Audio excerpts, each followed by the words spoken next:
We want to remove that.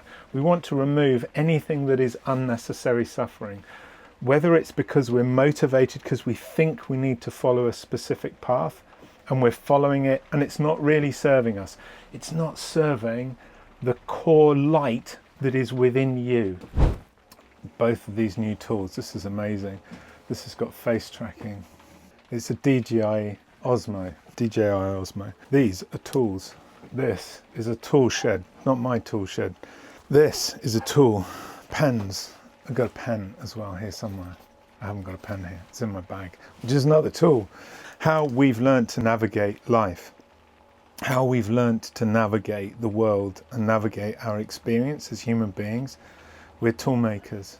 We're tool makers, and our ability to make tools means that we can do different things with those tools. Screwdriver, sharpening stone, yeah, the knife, the padlock, everything. We're surrounded by tools.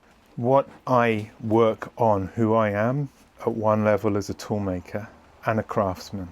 I create psychotechnologies. What I do well is to simplify complex theories and repackage them and put them out in ways that make them simple to use. Because ultimately what you want is a set of tools to make your experience of life easier.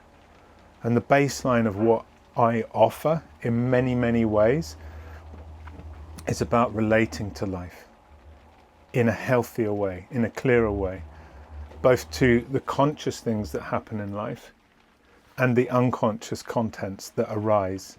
The point about all these psychotechnologies is that they're designed to help you relate better to yourself, to other people and to the world, to better understand what is actually going on in the world and in you and in other people, so that you can better relate and then adapt. So how do you discern? How do you work out what to focus on? What's in your toolkit for relating to life in a way that improves how you adapt, whether it's in business, whether it's to the changes in yourself as you grow older and change and your needs change, whether it's about your partnerships, either professional or personal. How will you relate and adapt to life and the changes in the external world and your internal world in a way that benefit you most? And not just you, it's about all of us. We're all on this planet together, and our collective, our individual actions inform what happens at a collective level. This is not a pitch for any environmental philosophy or ideology. This is a toolkit. This is how you use it is up to you. But there are certain truths, certain principles, certain facts that you can't change, that you can't escape, that you can't get round. And once you identify what those principles are, you come back to this base level, you've got a foundation to work from. So the point is that once you have a foundation set of principles to come back to, that you can identify, then the basic process of living, of making predictions and making better predictions and getting better outcomes improves. All of these things are part of a set of intent. And some of your intent you're going to be conscious of and some you're going to be unconscious of. What these tools offer is for you to have a better way of realizing your conscious intent, and also to become aware of the things that might be motivating you unconsciously that are actually not really in your best interests. And to become aware of the things that might be motivating you unconsciously that you're not doing that are in your best interest. There's these two terms from alchemy.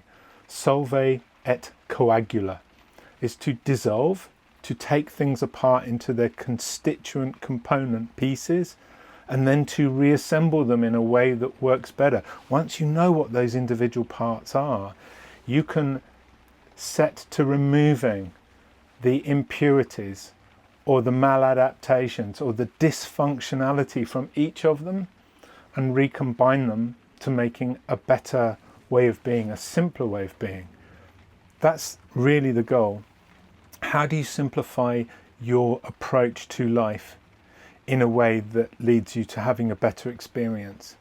If you want to get better at life, there's a few key factors. Dealing with stress is one of them. Learning to deal with discomfort and choosing the things that are going to lead to growth. Like, it's all very well just saying get better at discomfort, but there are things that we can end up doing that are uncomfortable that we don't need to be doing. We want to remove that. We want to remove anything that is unnecessary suffering, whether it's because we're motivated because we think we need to follow a specific path and we're following it and it's not really serving us. It's not serving the core light that is within you, the consciousness of you, the unique expression of who and what you are and what life is being through you. Does that make sense? There's a creative essence of life in you as a unique living being that wants to find expression in the unique way that you are in the world. You have a unique set of potentials, which is a range. If I take you into a desert, into a forest or jungle, into a city, into tundra, into the Arctic, into the mountains, your experience of life is going to be different. You're going to learn different things in those different environments. You're going to be inspired to make and create different things and live a different way in each of them. You will adapt and change due to your attitude and the environment that you're in. Tapping in to the creative essence that you have within you, your capacity to adapt, your capacity to predict, your capacity to create a life that is of you, that is from your individual experience, your individual knowledge, and to grow, to develop a set of skills that can take you to different environments, to be able to adapt better to life, to be able to create the life that you want to create for yourself, and at the same time to recognize that life is creating through you, that you are a living being on a living planet that is part of bigger systems. This is not to deny your individuality, but to place you in a context. None of us are separate.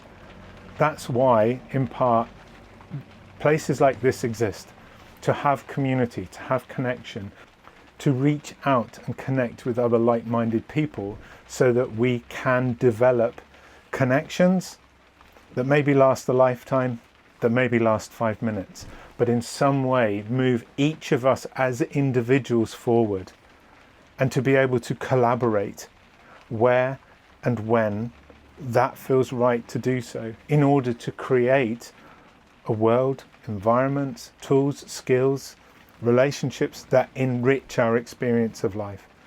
I wish each and every one of you every success in life. Live creative. Tap into your own creative essence. Remember, that's where you are from. That is what you are. You're a part of a creative universe. You have every right to create your life as best you can. Just make sure you discern what's right, what's good, what's true, and do it with compassion, do it with love for yourself, for other people, and for the world. I know this is how people heal. I know this is how the world heals. It's removing the things that stop us from a natural expression in life, and an expression and a growth and a movement towards abundance, because we have all of the technology we need, all of the skills, all of the knowledge that no one on this planet needs to suffer unnecessarily. No one. We could provide food, power, housing, clothing for everyone. The richness of life, though, doesn't come from the provision of these basic things. And the reason why we don't have them is, well, I leave you to discern the reason why for yourself. But to have all these things and to just give people these things, we have to also work towards the responsibility of our own individual lives. And we're at a time in history where we can't make a shift to that world directly. If that's the world you even want, it won't happen by just this sort of socialist ideology, this communist ideology, or a capitalist ideology on its own. It requires a shift in perspective of each of us as a human being to recognize what we are as unique individuals in a universe. We are both individual and we're all part of a bigger system. The families that we live in, the communities that we live in, the society, the culture, the ecosystem, we're all parts of bigger systems, and we all have a part to play. This is not an ideology.